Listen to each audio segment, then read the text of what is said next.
The Raiders have blown it up mid-season. Several trades at the deadline. We're going to break them all down.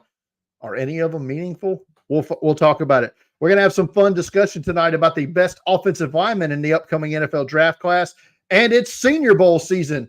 All that and more coming up next on the Draft Countdown Podcast.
Hello, everyone, and welcome to tonight's edition of the Draft Countdown Podcast. I'm your co-host, Brian Bosarge, joined as always by my co-host, Shane P. Hallam. Shane, we are 175 days, 22 hours, 58 minutes, 12 seconds away from the 2024 NFL Draft. It feels like we're getting close, so we're going to be talking, a little Senior Bowl tonight. We're getting to our last offensive ranking here, so we're going to move to the defense. That means we're getting closer to the draft. I love it. The calendar has turned to November.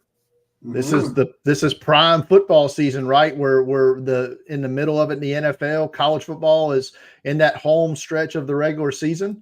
Just a reminder, if you're new to the channel tonight on YouTube, go ahead and subscribe to the channel. Hit the notification bell so you'll be notified when we go live each and every week. Like the videos, share them out, all that good stuff as well. If you're following us on Twitter, same there. And if you want to join or if you're a member of our Discord, go ahead and join there. And if you need to find a link to that, go to draftcountdown.com. It's the top right corner of the search bar. Join the Discord. And as always, we're taking questions each and every week. We answer them at the end of the show, be it live in the chat, be it on Twitter, be it on Discord. Anyway, we will answer each and every one of your questions at the end of the show. But that takes us into the top 10. Shane, last week we did a mock draft. We won't be doing that tonight. But we have movement at the top of the draft. The Chicago Bears, I believe for the first time since we've been doing this update, are no longer in possession of the top pick. That now belongs to the 1-7 Arizona Cardinals. It does for now. The Cardinals haven't had their bye. The Panthers have. So when that happens, if the Panthers lose again, those will flip-flop. But yeah, it's the first time, and Arizona at 1 becomes interesting. Kyler Murray is going to be back soon.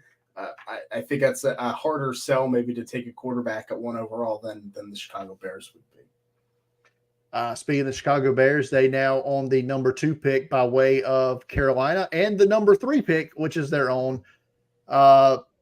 Number 4 now belongs to the New York Giants, and oh my God, what a offensive performance that was this past week, where we're seeing Tommy DeVito, who I don't even know how he started in college,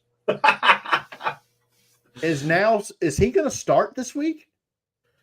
I think Daniel Jones has a shot to start, so hopefully not. Hopefully we don't see Tommy DeVito. They did add Matt Barkley to the practice squad, so maybe we can get a little Matt Barkley action. New England now here at pick 5. The wheels are falling off in Belichick Town. Speaking of the wheels falling off, poor Miranda, poor Paul. They're Green Bay Packers now picking 6, 2-5 overall. They've lost 4 games in a row. Indianapolis, I think they were on a better trajectory than they were before their injury to Anthony Richardson. I think they're talented enough. I don't think they're going to end up in the top 10. they're scoring a ton of points still, but they're Right. giving up a lot of points. Their defense is really bad. So, yeah, it's tough to say, but you feel like they could pull off a win or two in that division. I'm going to pass over 8 for now. We're going to go to 9 with the Denver Broncos, 10 the LA Rams, who, if they're going to be without Stafford for a while, they could ranking could be picking a lot higher as we get closer. But I skipped over 8 for a reason. That belongs to the Las Vegas Raiders, who today, or very early in the wee hours of the morning, fired head coach Josh McDaniels, fired general manager Dave Ziegler, and fired offensive coordinator whose name I don't know. Cleaned house today. Yeah, Mick Lombardi is the offensive coordinator they fired. But yeah, I mean, and they paid him, Josh McDaniels, a lot of money, and they're going to pay him a lot of money to not be there because he had a long contract with a lot of money attached. He's about to join Cliff Kingsbury in Thailand on a one-way ticket. Yeah, I mean, so Mark Davis kind of keeping the Al Davis tradition alive here of just hiring coaches and firing coaches. You know, if you look at the coaches that Mark Davis has hired and fired, it's a pretty brutal list of like not good coaches, and Josh McDaniels was the worst. I mean, this was a bad to lose to a Tyson Badgett Bears, get crushed by them. Just some of the decisions on Monday night, like. Yeah, I think you had to do it ultimately, and we'll see. Antonio Pierce, former Giants linebacker, now the interim head coach. Antonio Pierce, also the main protagonist in the scandal at Arizona State recruiting, but you know all that stuff's legal in the NFL, I guess. So, but yes, and another thing with this in the Raiders situation here is Jimmy Garoppolo was basically brought in because he was McDaniel's guy. He's about to get paid to sit down as well. I don't think we're going to see, barring injuries, I don't think we're going to see Jimmy Garoppolo again in 2023. Aiden O'Connell, now the starting quarterback for the Raiders. I would have bet $1 million that Aiden O'Connell would never have been the best quarterback on this roster. He's the best quarterback on this roster. Like Jimmy Garoppolo is washed. He's done. Is washed. I mean, Brian Hoyer looked awful. Brian Hoyer's been washed for 4 years. Like Aiden O'Connell's by far the best quarterback. Put the young guy in, see what you got. I mean, I at least like that. I like they fired Mick Lombardi. Like, why keep this offense that Devontae Adams has been talking right for weeks? Like, this is terrible. Why keep it there? And they're promoting the quarterback's coach. I forget his name, but he's kind of a hotter name in around the NFL. So might be interesting to see if the offense can pull something out here. Yeah. Other teams close to that top 10, Washington 3-5, Arizona with Houston's pick 3-4, Tampa Bay 3-4.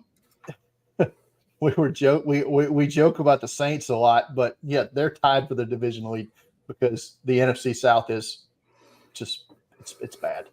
But yeah, interesting times in the NFL for sure, especially when on Halloween yesterday was the NFL trade deadline.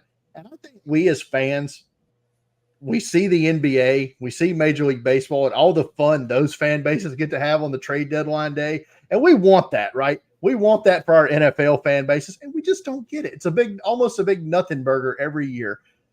And this year, a little bit more the same, although we did have some surprising movement, maybe not surprising movement, but some trades. And we're going to go through these. We'll talk more about some, less about others, but we're just going to go in order as they came in. Seattle acquires defensive lineman Leonard Williams from the Giants. The Giants get a 2024 second-round pick and a 2025 fifth-round pick. They were able to get that second-round pick because they basically agreed to eat almost the entirety of Leonard Williams' $10 million contract that he was owed for the balance of this year. So that's how they were able to get the second. But if a guy's not in your future plans and you're able to get a premium pick like that in the second round, which would probably be looking like a late second-round pick, at the rate Seattle's going. I think it's a good move for Seattle. It was their biggest hole. I mean, we were mocking defensive linemen to them last year. They didn't even take one. So I think it's a good move. And for the Giants, you're not going anywhere this year. Eat the money. So what? And get the pick. I mean, just try to rebuild this thing. Another defensive lineman on the move. Atlanta, because Grady Jarrett tore his ACL, needed some new guys in. They get Kentavious Street over from Philadelphia. They also get a 2025 7th. Philadelphia picks up a 24 6th. Yeah, sure. That's fine. Yeah. All right. So let's talk about the big trades here. Where basically the Washington Commanders are just resetting the defense here. Former number 2 overall pick Chase Young gets traded to San Francisco, who now have bookend Buckeye pass rushers now with Young and Nick Bosa. Washington gets the 49ers comp 3rd round pick, which I believe you said should math out at around pick 100. Yeah, because it was going to be it's the one they got for the coaching and GM hires. So that'll be the last comp pick of the 3rd round, right now projected to be pick 100, the final pick of day 2. What are your thoughts on Chase Young getting moved? I'm fine with it. I don't think the Washington Commanders are winning anything this year. They probably weren't re-signing him. So give me a pick, right? To me, that's what you should do. If you're not going to sign the guy, get the pick and move on. If you were going to sign him, then then it's probably not the best value. But Chase Young, he was a number 2 overall pick. He hasn't played like it. Like this year is the first year he's playing like it. He's been hurt. He's been ineffective. So, I don't think he was worth much more than a 3rd as it was on the last year of the contract.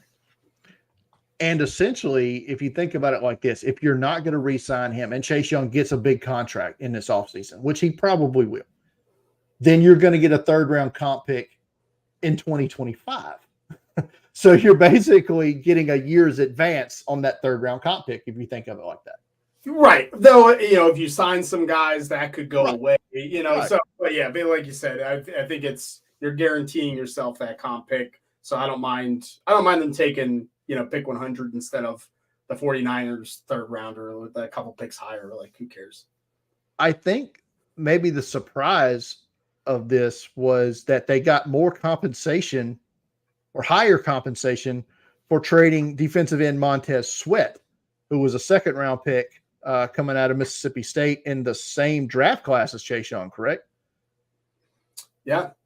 So also on an expiring contract, but they move him to Chicago for the Bears 2nd round pick. It will be the Bears 2nd round pick, not somebody else's. So this is going to end up being a pick in between 33 and 40, probably. Yeah, I mean, you have to think so, right? We saw the Chase Claypool deal last year kind of blow up in the Bears' face. This can't go worse than that. I get why Montez Sweat's worth more. I mean, he's been better. He's been a better player. He's been healthier. A high 2nd versus a late 3rd is a pretty big difference. But if Washington was asking for a 2nd round pick, a 2nd's a 2nd's a 2nd, right? Chicago's 2nd might be worth the same to them as the Jaguars' 2nd round pick. It doesn't matter where it is. We're charging the 2nd. You want them or not. I just think it's weird the Bears have traded the high 2nd round pick 2 years in a row, but they have a ton of cap space. They're going to have the most cap space next year. They probably would want to sign Sweat anyway. So you're kind of guaranteeing yourself to I would anticipate they have a deal done with him long before free agency starts. Oh yeah. I think it'll be in the next week or 2. Two trades we'll go through quickly because there's not a whole lot to add. Minnesota gets a 2024 6th round pick from Jacksonville in exchange for guard Ezra Cleveland. Very athletic coming out of Boise State when he played. Some good depth there for Jacksonville. And Detroit picks up Donovan Peoples-Jones, wide receiver from the Browns, in exchange for a 2025 6th round pick. Yeah, I mean, I think those are fine. I like the Ezra Cleveland move for Jacksonville. I think he could start for them. So that works for me. Buffalo picks up cornerback Rasul Douglas and a 2024 fifth-round pick in exchange to Green Bay getting a 2024 third-round pick. So we're swapping a 3 and a 5 here for Rasul Douglas. I love that for Buffalo. I mean, I think it's their biggest need addressed. A guy that's pretty solid. Same deal. Green Bay. Are you winning anything while Rasul Douglas is under contract? Probably not. And finally, in an interesting quarterback move, the second time he's been traded in the calendar year. Is that a record? No, there's no way. Someone had to have happened before. I'm sure it has. But Josh Dobbs on the move again after being traded from Cleveland to Arizona before the season started. Josh Dobbs is now being traded from Arizona to the Minnesota Vikings, who lost Kirk Cousins this week to a torn Achilles. They will do a pick swap late in this draft, a sixth, and they're going to swap a sixth and a seventh, and Josh Dobbs on the move to Minnesota. Yeah, and Jonathan Gannon kind of gave this one away when he announced Josh Dobbs the starter. Then the next day was like, it's going to be Clayton Tune or Kyler Murray. Just kidding. The reason you're changing that is if Josh Dobbs is getting traded, and he was. I think it's a dumb move for the Vikings. Like it's super cheap, right? You're not winning the Super Bowl with Josh Dobbs. You're not winning the division with Josh Dobbs. You might win an extra game or two and have a worse draft pick. Kevin O'Connell's not getting fired. No matter what, like I don't, Quessie's not getting fired. Why just play Jaron Hall and lose? But that's my draft side talking, I guess. Yeah, tank for the quarterback that you were going to try to replace Kirk Cousins with anyway. To me, this just accelerated the process. Yeah. I almost feel like the injury to Kirk Cousins makes it more likely they re-sign Kirk Cousins now, right? Because I think they're going to win 6-7 games and not be able to draft a quarterback, and maybe they say just bring him back. He's better than what we're going to get. I'm with you. Yeah. All right. Let's look back at last week of college football. We do this every week where we talk about the best offensive and defensive players from the 4 games that we each watched. And Shane, you've been known to do this from time to time when talking about an offensive player. I believe this is the first time I've said that the best offensive player I watched this week, and this is definitely a detriment to the offensive skill players that I watched this week. I'm just going to say that out loud. But the best offensive player I watched this week, I believe, was Boston College interior offensive lineman Christian Mahogany in their game against UConn. I'm not saying he went against anybody on that defense that's going to be drafted. I don't think he will. But he looked great in that game. He's very athletic. I think he's able to pull. He's very good in the run game. Holds up well in the passing game as well. He's coming out. He looks like he's all the way back from the injury that caused him to miss last season. I think he's going to get an invite to the Senior Bowl. I believe you do as well.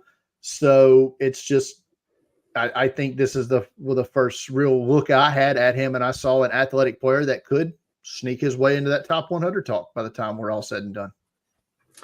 I'm surprised at how good he's looked coming off that injury. I had him lower in my rankings coming into the year. I thought he's going to struggle almost right out the gate. I thought he played well and is getting better. So I love that.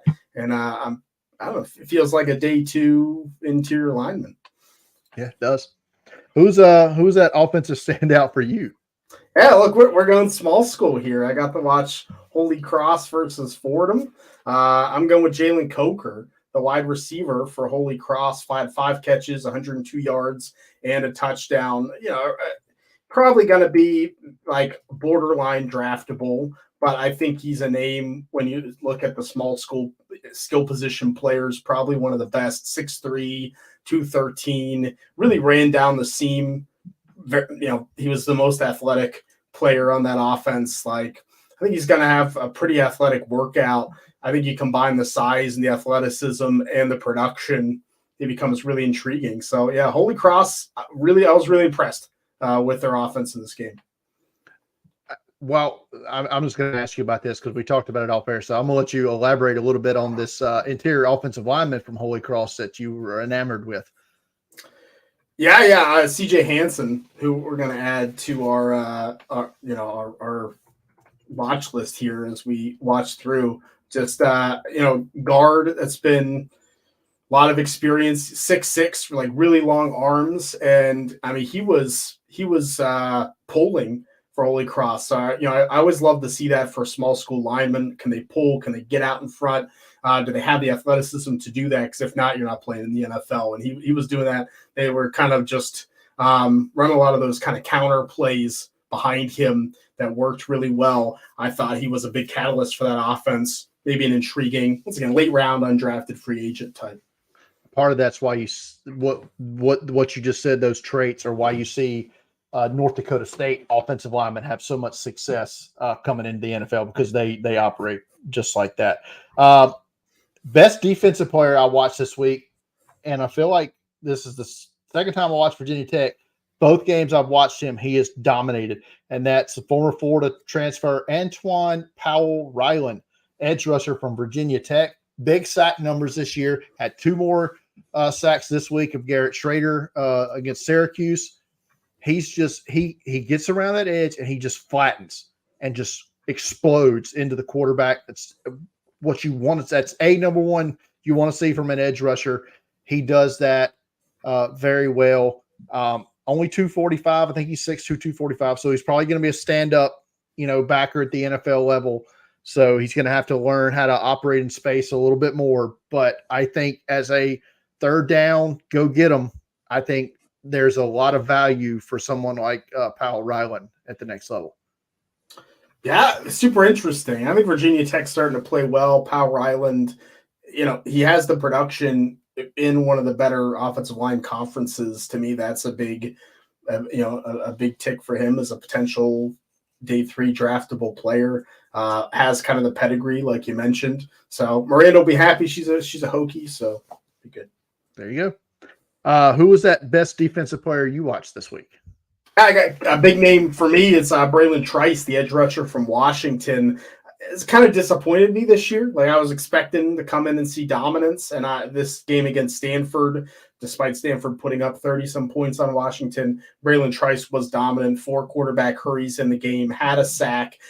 He was kind of consistently in the backfield. And this is the first time this year that I've watched him where he was really switching things up. It wasn't just all trying to get the first step to the outside and get around the edge. He had a couple inside moves that he tried to use. He was trying to kind of spin and rip and had some of those work. So I don't know if it's developing or maybe just something he hasn't been pulling out of his toolbox. But it kind of felt like the Braylon Trice of last year that we were really high on as a potential first-round pick.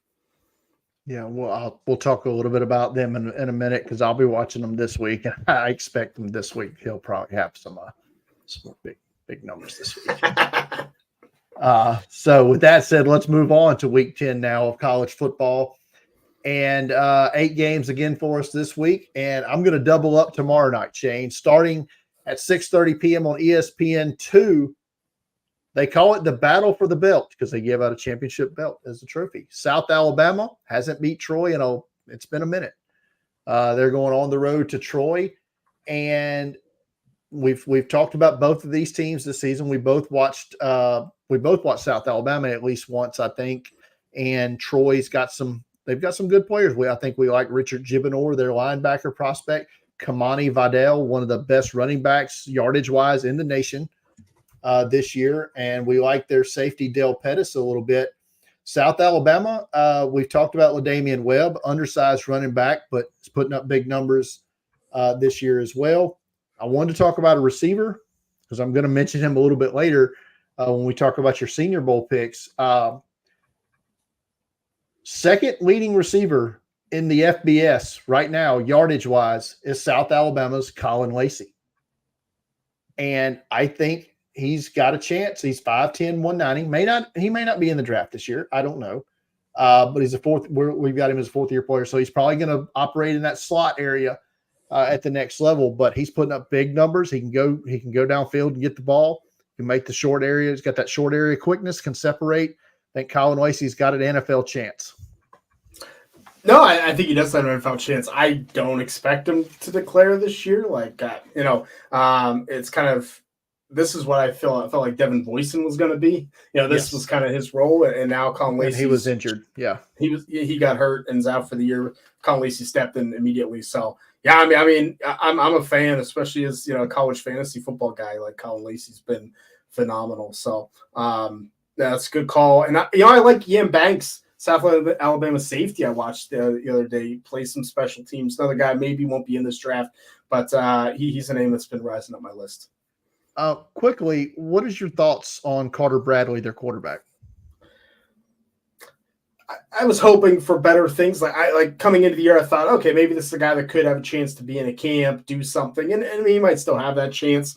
It has not been consistent enough for me to feel good about Carter Bradley's NFL future. It's fair enough. Also tomorrow night on ESPN at 6:30, I'll be watching Wake Forest at Duke. I haven't officially watched either one of these teams this year. Riley Leonard is not having the season that I think a lot of people anointed him to be, myself included. Struggling a little bit. So anxious to see him play. I know we both love their offensive tackle, Graham Barton. I'm a big fan of a couple of their defenders, RJ Oben on the edge, as well as defensive lineman Dwayne Carter. Wake Forest, my main focus in this game is going to be on cornerback Kalen Carson, who I've heard a lot of good things about. Yeah, Kalen Carson's been one of the shining spots of Wake Forest's entire team. It's been kind of a disappointing season for them, but their secondary has some players, and Carson definitely leads that, so that's a good one. I also kind of like Jalen Calhoun, the receiver for Duke. They have been able to have the success throwing the ball this year we expected, but I think he's more talented than his numbers indicate. Moving on to Saturday now at 11 a.m. on ESPN2. Shane, you'll be watching, speaking of disappointing football teams, the Arkansas Razorbacks have been not too good. They'll take on the Florida Gators this week. And we mentioned last week or before the Georgia game that you were coming around on Graham Mertz. Not sure how you feel about him after last week. Not the best performance against Georgia, but that's what Georgia does to you. So I guess I got to put Graham Mertz back in the box for a little while and see what happens. Arkansas definitely has been disappointing. I think their edge rushers have been good. We've talked about it before: Trajan Jeffco, John Morgan III, Eric Gregory, Bo Lemer, their interior lineman, I think is draftable. Florida has. I know you always talk about Ricky Pearsall, their receiver. He had a pretty solid performance against Georgia, so I'm definitely going to be keeping an eye on him, see if he can dominate in this one. Yeah, Pearsall, I think, has got a chance to be a big slot at the next level. I don't think he's an outside receiver, but I think he's going to make his living as one of those guys that can out-muscle guys over the middle, not the little quick, shifty guy. He's just going to make his way there. Basically a small tight end almost over the middle.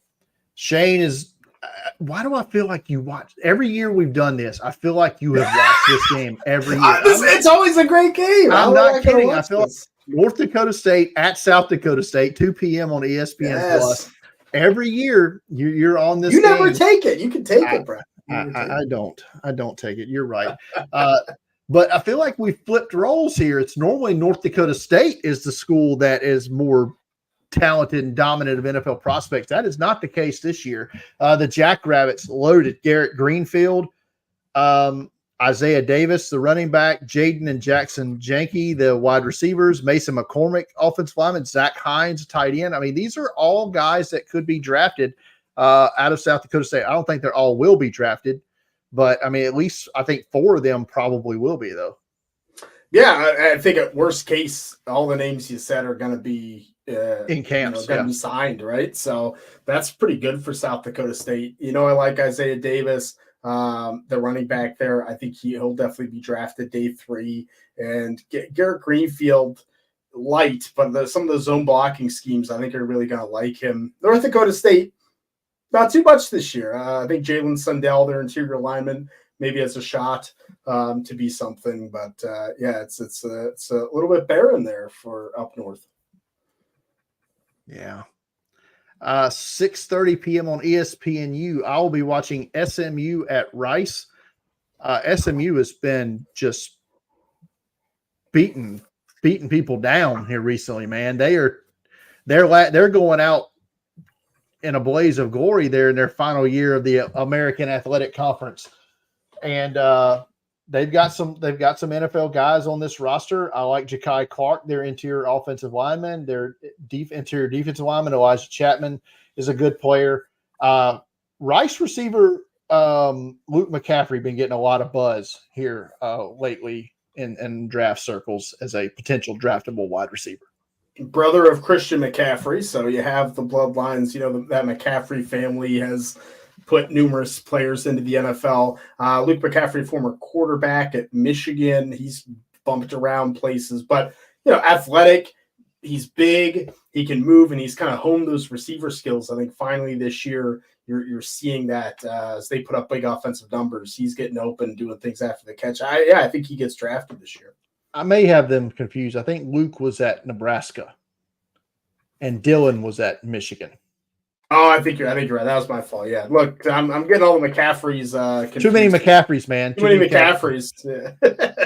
Yeah. You're right. He was at Nebraska. Okay. Anybody else from SMU that you like? I mean, it won't be this year, but their quarterback, Preston Stone, is really intriguing. Waited his turn. Good size. Yeah. Waited his turn. Sat there, third year. We won't see him this year, but I think it's a name to keep on the back burner for 25.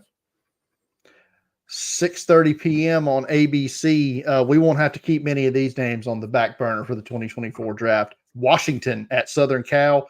Washington, double digits players drafted this year. I think that's going to happen.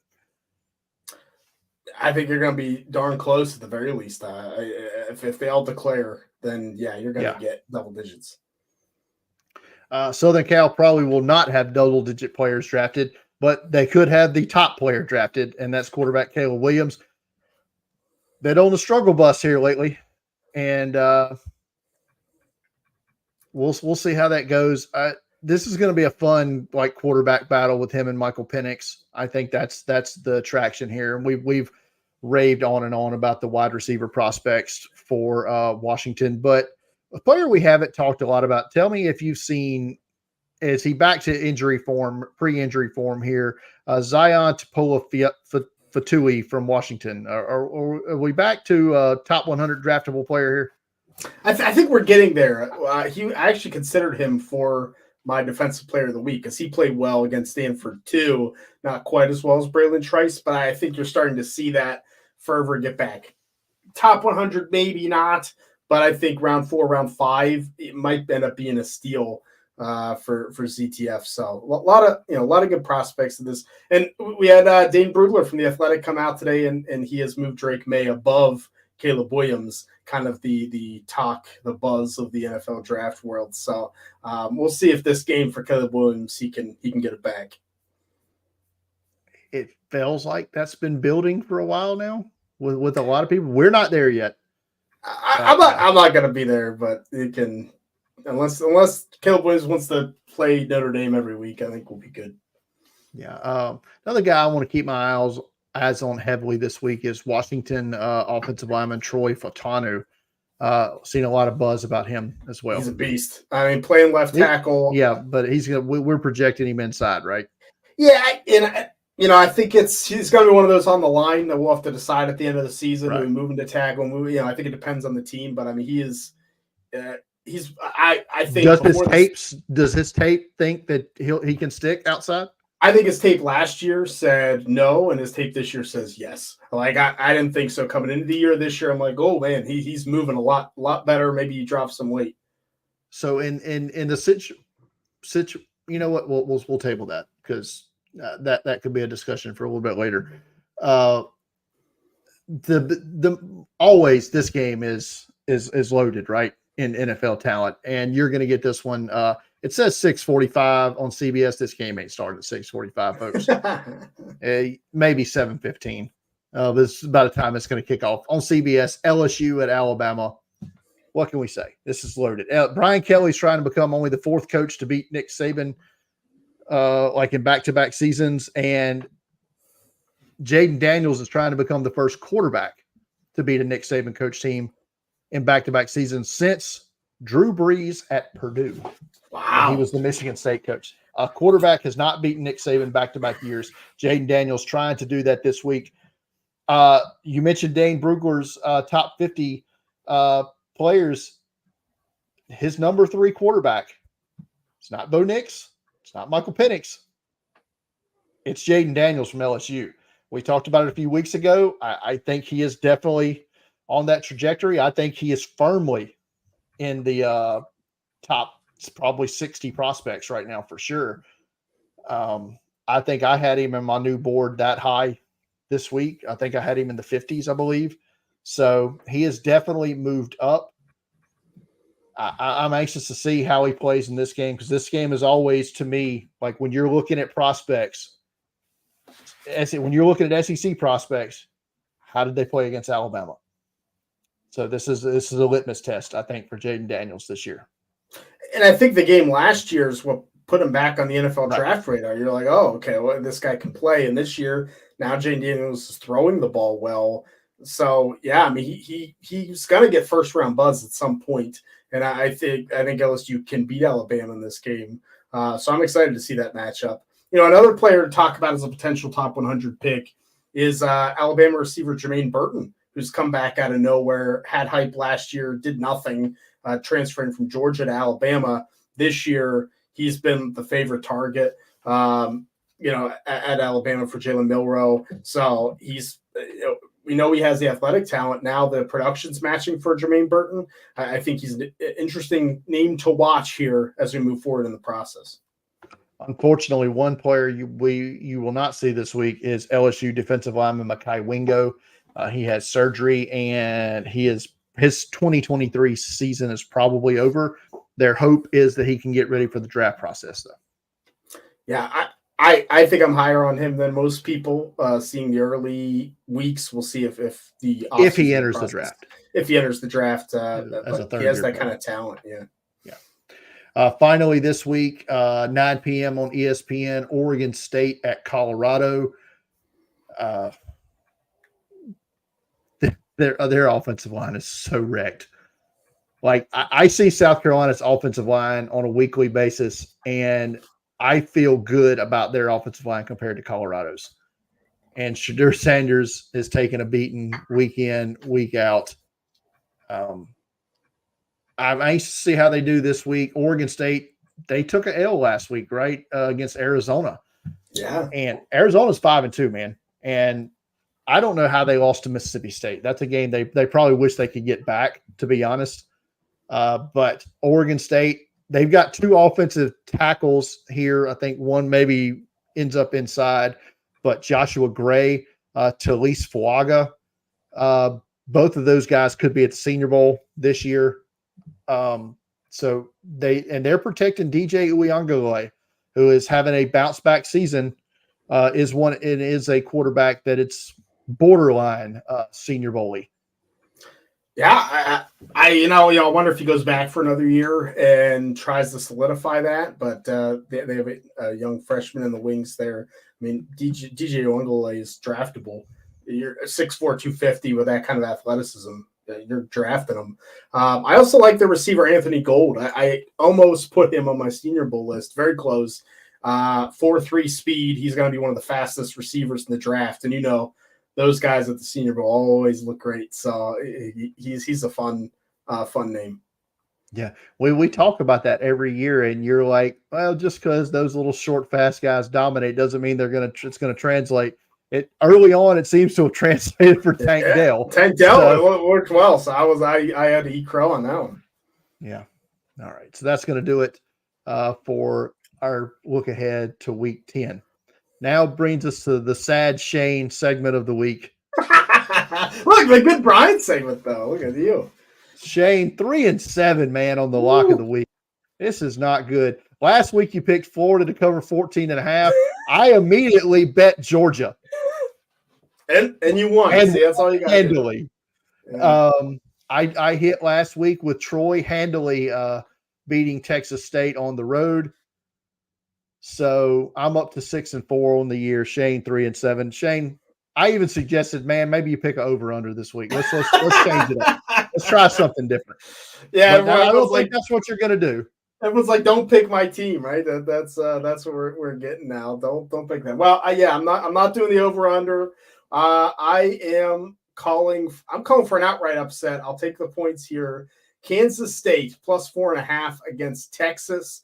Quinn Ewers is still banged up, and Malik Murphy played pretty well. I think Kansas State is playing extremely well. They have a good running back duo in Giddens and Trayshawn Ward. Will Howard's playing really well for them. I think Kansas State is one of the better, maybe the best team in the Big 12 this year, and just not kind of getting the respect. I think they can go into Texas and pull this upset. So give me the 4.5. Take that for what you will, everybody. Go run those tickets. You go the other way. Go the other way, I guess. I like that. I do. I kind of like that. I'm torn here. I've got 3 games on my list here that I really like, but I'm going to go with one of them that I'm watching this week. I'm going to take on the road, and by on the road, it's like right down the road. SMU, dominant football right now. 12.5-point favorite at Rice. Give me the Ponies to cover that big number, 12.5. I also like Jerry Kill's team playing great ball right now. Diego Pavia playing great.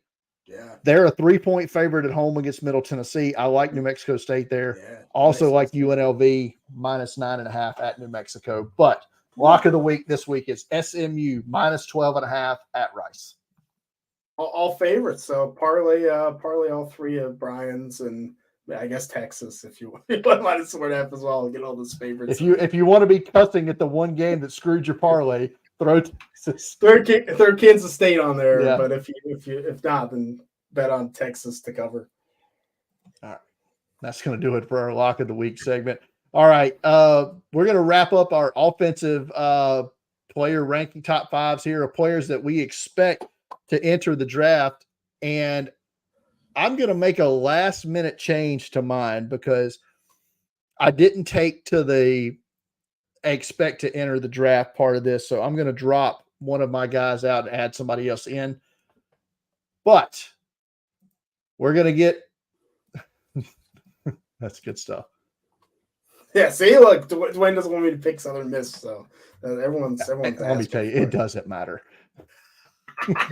With that team, they're bad. Frank Gore. They did cover last week. They did cover last week against App State. Still got beat, but they did cover. All right, so let's get to that offensive line, and I think we're going to have different number ones this might be the first time this season. I think we're going to have different number 1 offensive linemen. I'm going to start, and I'm going to go with the guy who's been my number 1 offensive lineman. I think he could have been the number 1 offensive tackle drafted last year. I think he's the number 1 offensive tackle drafted this year. I'm going to stick with Penn State's Olu Fashanu. I think he's been dominant in almost every game. The only game he wasn't 100% dominant was Ohio State, and he was still dominant 95% of the game. I think Fashanu is that dude. I think he's athletic, strong. I love him at the top offensive line spot. Tell me why I'm wrong. Well, no, look, I have him as my number 1 offensive tackle as well. Really? I do. I love the Ohio State game. 95% is being a little generous. But I think he did play well in that first half and has played consistently well this season. The size and athleticism, that upside, to me, puts Fashanu number 1, even if he doesn't have the same consistency as my number 2 offensive tackle. I think it's razor thin.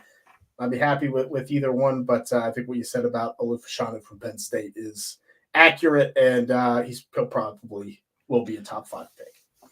All right, so you think this guy could ultimately end up as a top offensive tackle in this class? The guy you have at number 2, it's Joe Alt from Notre Dame, right tackle only, or right tackle at Notre Dame, right?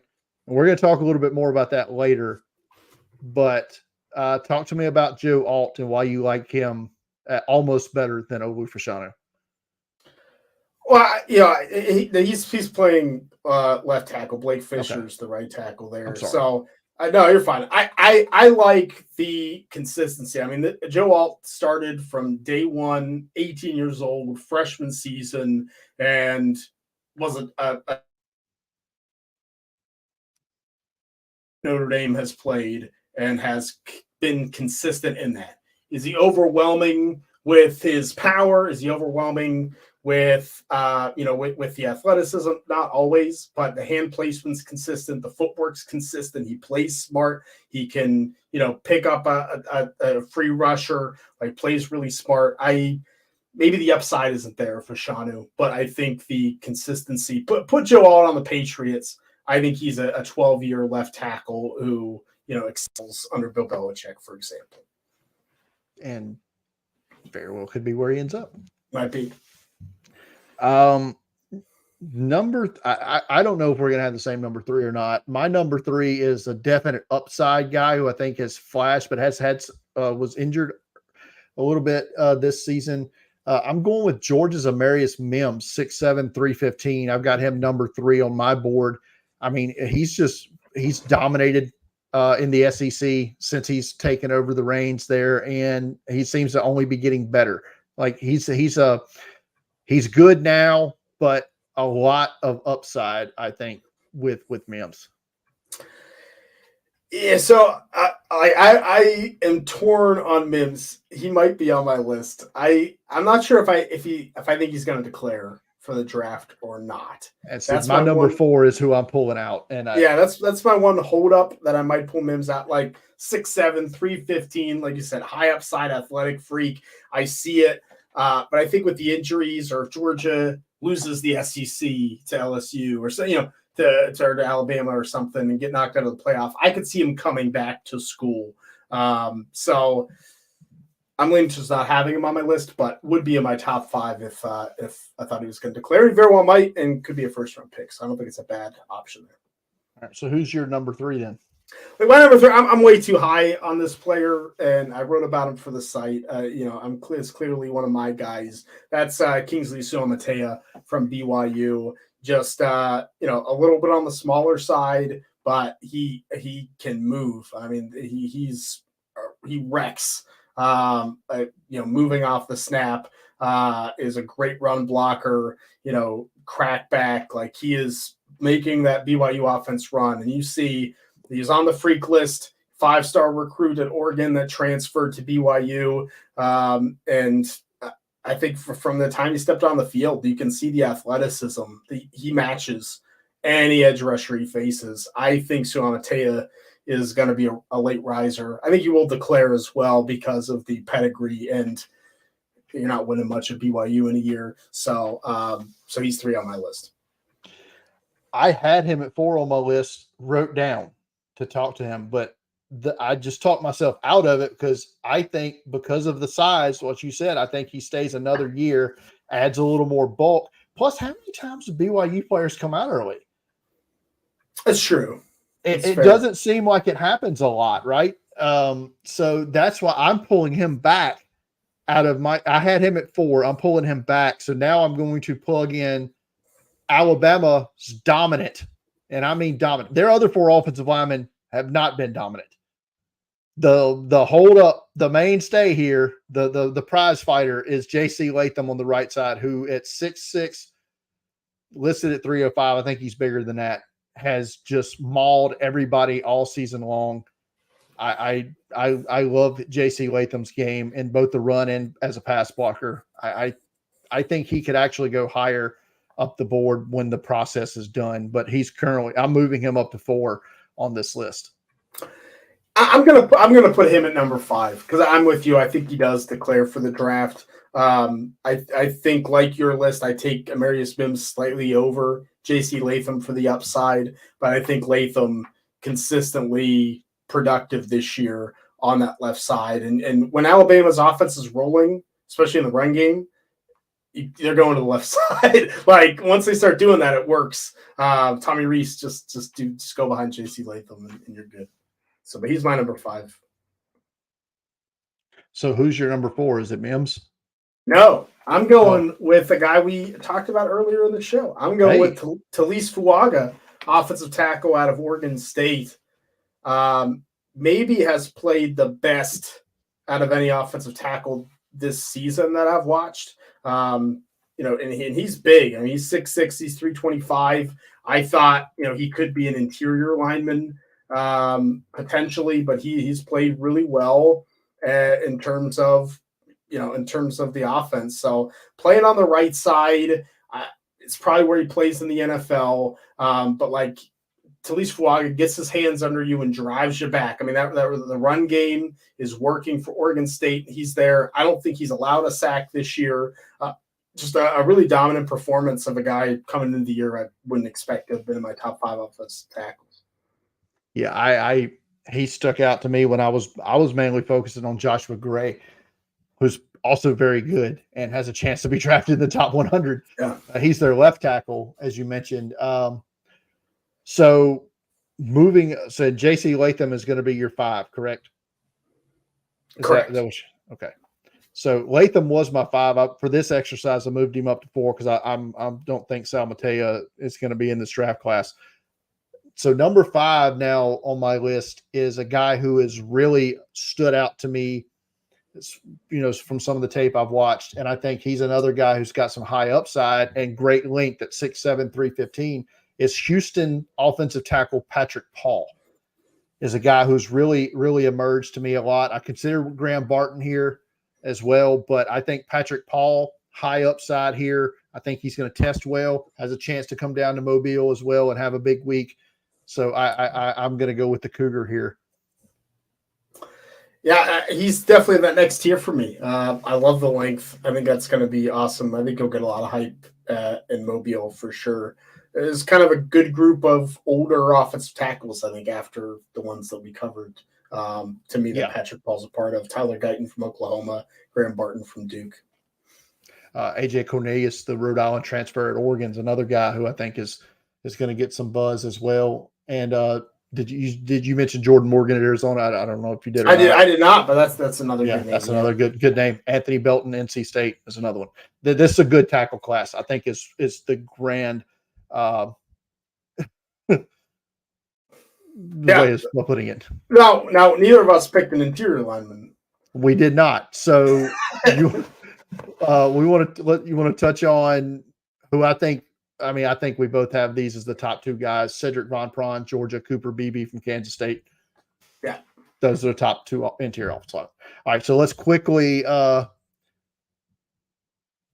recap here who we has the top 5 offensive linemen in this draft class that we think will enter.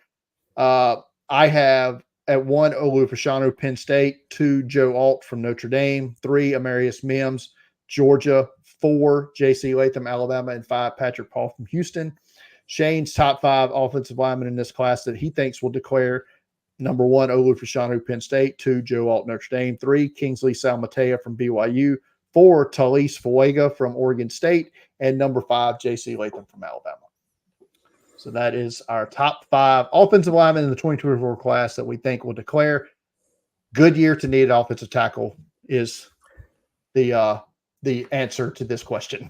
Yeah, the NFL needs a lot better offensive. They need this influx. Yes. Yes. All right. We mentioned at the top, it's Senior Bowl season, baby. And Senior Bowl invites are, I think Jim Nagy said they're fixing to start going out in the next 7 to 10 days. So this is why we pick this time every year, Shane, to make our predictions. And we've done pretty well. First year, I think we hovered around the 50% mark. Last year, we got close to 60, if not over 60% of the guys that we predicted to make the roster made the roster at some point in time. Maybe not that initial wave, but they got on there at some point. But that's still pretty good, right? 60% for guys who we have no idea who's on their board and whatnot. We just take an educated guesses, and this is what we come up with. Last year, I took you out of your comfort zone, Shane, gave you defense. I took offense. I let you come back to the offensive side of the ball this year, and you put those out today. Everybody go to draftcountdown.com, check out Shane's Senior Bowl offensive roster predictions. And it has a chance to be a pretty stud group this year with all the guys that came back to school. But also, we when we do these guesses, we have no idea who's going to go back to school. We really don't even know if these guys are eligible to be in this game. We're just going, they're 4 years out of school. they should be eligible, and maybe they're not. I think there was a couple instances last year where they weren't, and we didn't know it. So we're not privy to that information. That's why they're predictions, not facts. But I was looking at your list, and I'm like, I think I could nitpick a little bit here with with Shane's guys, and maybe I can offer up one guy that maybe should get in at the quarterback position. There wasn't a whole lot here to argue with. And you had Daniels, Hartman, Nix, Penix, Rattler, Travis. I think if one I'd pull out was Sam Hartman. If I was taking one out, I said DJ Uyangole. You said you don't think he may even declare. So it could go either way, but that was the one that I had there. Like I said, it's nitpicking. Yeah, no, I mean that's fair. I think Hartman's the last one on my list. We talked before, like Dylan Gabriel, I think is probably my next up. That was like, he could be on there. The running back group that you have is loaded, man. I mean, it is loaded. I like that you got Jace McClellan in because that feels like a Senior Bowl pickup. It just does. They're going to be short on Alabama players this year because there's not a lot of them eligible for the game. They're going to take what they can get for the box office value, if you will. Yes. If I had to put one guy in there that I thought maybe gets a nod, but I think he's probably not, and that's Frank Gore Jr. from Southern Miss. I don't think he gets into the game, but he was the one guy that I could have snuck in. Who would you take out? That was the tough part for me. It's very tough. And if I had to take out one, it would be McClellan. But I just think, like I said, box office draw. I don't think I'm pulling him out. Right. So, yeah, because I like Gore. I think the small school guys, Isaiah Davis and Dylan Lobb from New Hampshire too, but just couldn't fit them in. Yeah. You had two fullbacks on here. Jim Nagy tweeted out the other day, there will be no true fullbacks at the Senior Bowl game this year because they're just not good enough. You went with two. Jaheim Bell, Florida State, I think is a lock at that H-back, fullback, tight end position. And these are essentially extra tight ends in the game, right? If you don't know, you had Brant Kuthi from Utah as the other. He's probably going to be out. So I like Marshall Martin, a guy you listed as could have been. I think to get their small school quota up a little bit, maybe you go with an athlete like him in that spot. Had a chance. I wouldn't be so certain that Brant Kuthi's out. There's some rumors that he's just not playing and could play right now. So shutting it down for the draft. So we'll see. Those guys don't tend to play in the All-Star games, though. They don't, but I think he's going to need the rehab of these draft stock, right? Sure. I mean, and if that's the case, the Senior Bowl will definitely take him. I think they'll be ecstatic to have him there. If that is, I like Marshall Martin too. I think it's a good pick. You had 16 wide receivers total. Again, very hard to argue with anybody of those 16 you had on your list. I talked about him earlier, and we're talking about box office guys. I think if you could take one out, I don't know who that one would be. I think Colin Lacey from South Alabama gets in. Similar to how Jalen Wayne last year was on the Senior Bowl roster. I think there could be a spot for Lacey. Aeneas Smith, Texas A&M's another that I liked at that position as well. Yeah, and Luke McCaffrey we talked about, I think could be intriguing. A receiver's always tough because I always feel like there's a couple guys that come out of nowhere and then like, oh yeah, they're pretty good. We didn't really watch them, but it feels like a decent receiver group. So we'll see what happens with that list. But not all the initial invites are gonna. I think Lacey gets on because someone says no. Yeah, and we might not even know it. Yeah. You went with 7 tight ends, including an injury for Eric All. This was another one that maybe Tyler Warren is who I would take out, or Brevin Span Ford. I think Trey Knox is getting here. I mean, I'm not saying that I swear to God, I'm not saying that as a South Carolina homer. Sure? I think Trey Knox is an NFL, he's going to be an NFL 2 tight end. Hey, look, it's fair. Yeah, I mean, I think Brevin Spanford could not be left out because he hasn't done anything this year. So, if Trey Knox is next up, which makes sense. I think Jalen Conyers from Arizona State was probably my next up. But he could be in that fullback spot too, by the way. Jalen Conyers. I thought that's true that too. Well. That's a good call. Yeah. 25 offensive linemen on your list, including one injury, and I think he'll definitely be down here for interviews and stuff. And that's Kyron Mega G from Yale. I can't pull anybody off this list. This is a good list. I put maybe Javon Foster just because I've seen Nagy talk about him a lot over the past 2 years. That was the only, but I'm not taking anybody off this list. Maybe some more Michigan guys. I know. How many Michigan guys can I put on the Jim Nagy is a Michigan alum, for God's sake, Shane. You got to take that into account. That's fair. We can't have 7 of them on here. You sure about that? One guy that I didn't put on the list is a 4th-year player, Tate Ratledge out of Georgia. Wasn't on the watch list, but to me would have been on the watch list if he was eligible. So I left him off, but that's a name that, like, if he can be on, he'll be on. Right. You had 2 kickers. I'm not arguing with that. I don't think you wanted to put Will Reichert on, but you know those rules. Same thing for Oscar Chapman. There was no other Auburn players you had here. Gotta get one. He gets in at punter. Torrey Taylor from Iowa, I think, is the number 1, right? Yeah, to me he is, but specialist. I'm not the best at, so we'll see. Yeah, 2 long snappers here. Nobody cares. All right. I care. I think I care. We've had long snappers drafted. They should. All right. We had one question come in on the Discord, and I think it is very prevalent to what we talked about tonight. Todd Williams. Well, I'm sorry. He direct messaged you this on Twitter. I'm sorry. It's fine. He listens to the show, so Todd's a good dude.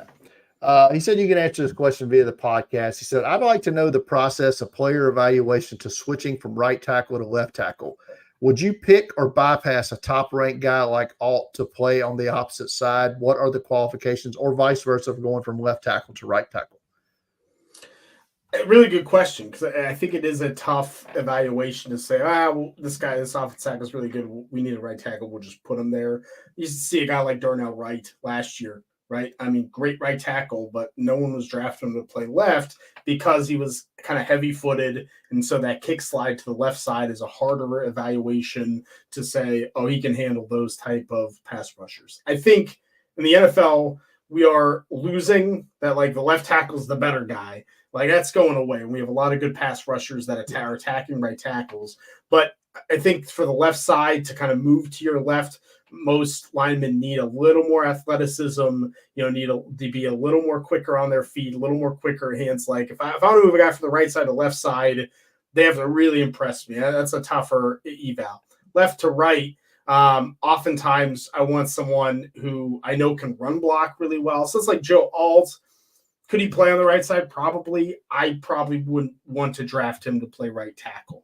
He's not a dominating run blocker on that side. You want someone that can seal the edge, and you're probably wasting a little bit of those talents. Might happen. We've seen it happen. He might be great, but I think that's really what I'm looking for when I look for, the pass protection, the kick slide, more important on the left side. The right side, I think it's an easier adjustment to make for that, but a tougher adjustment to make to seal that right side edge. But the line is getting blurred, and I think it's less like it was 20 years ago, where the left guy protects your blind side and the right guy doesn't. So that's not as important. It's not like that anymore.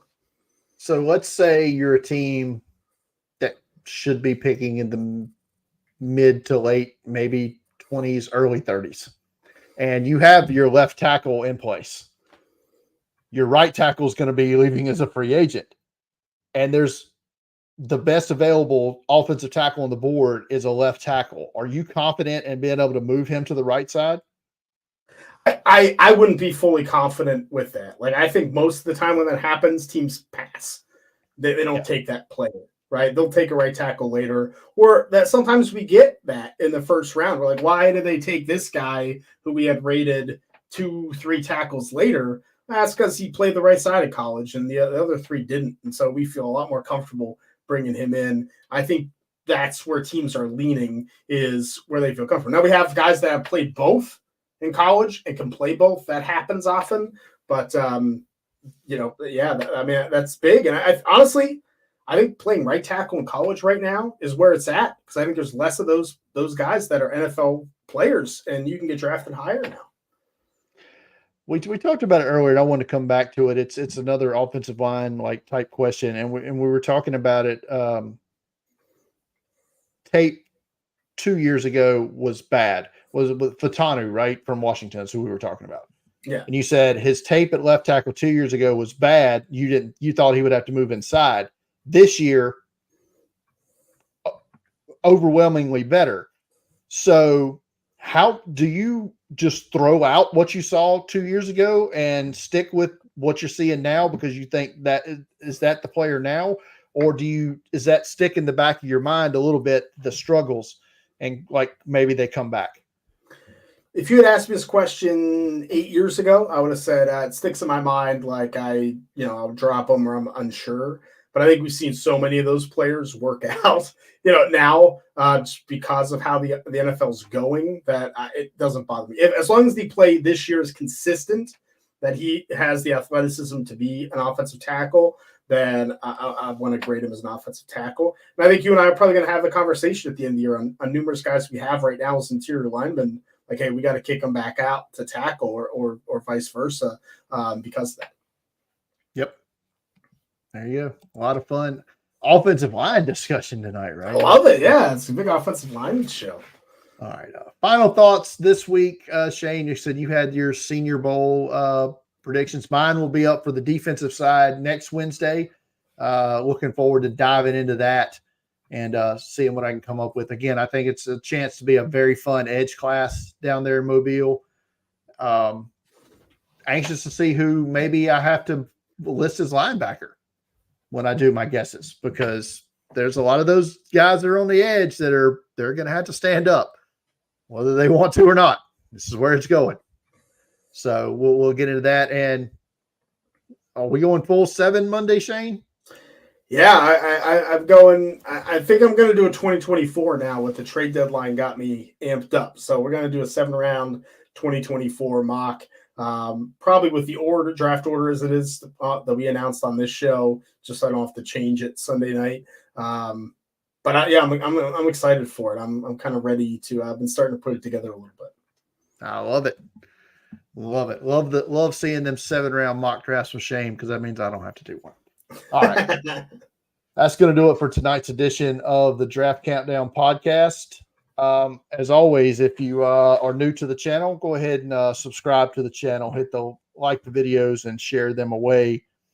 Hit the notification bell so you get notified when we go live. If you listen to this on an audio platform, be it on Spotify or Apple Podcasts, please give us a 5-star review and share that out as well. You can follow me on Twitter at Deep Fried Draft. Follow Shane on Twitter at Shane P. Howell. Follow Draft Countdown on Twitter at Draft Countdown. For all of your NFL draft needs, go to draftcountdown.com. For Shane, I'm Brian. Good night, everybody.